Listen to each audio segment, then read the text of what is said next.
food channel. In today's video, we'll be making lemon coconut slice, so make sure you stay tuned to learn how to make it. For today's recipe, we will need the following: 220 grams of flour, 1 teaspoon of vanilla sugar, 1 cup of sugar, 1 cup of coconut, 4 eggs, 250 grams of butter, 1 lemon rind, a tablespoon, and 1/4 cup of lemon juice. So, let's bake!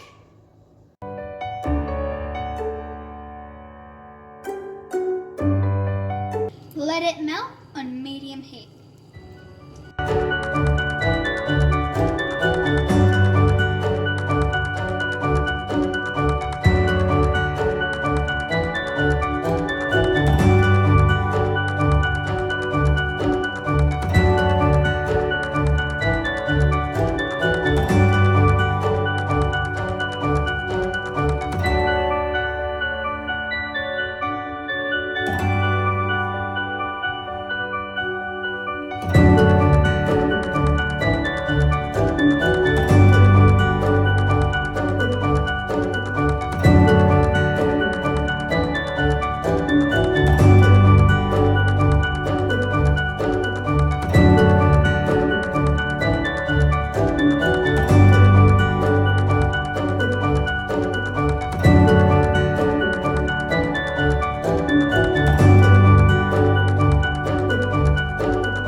Oh wow, that is absolutely amazing. The lemon tastes delicious. You guys should definitely try it out.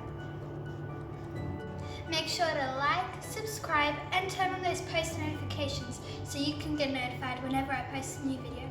That's it for now. See you in the next one.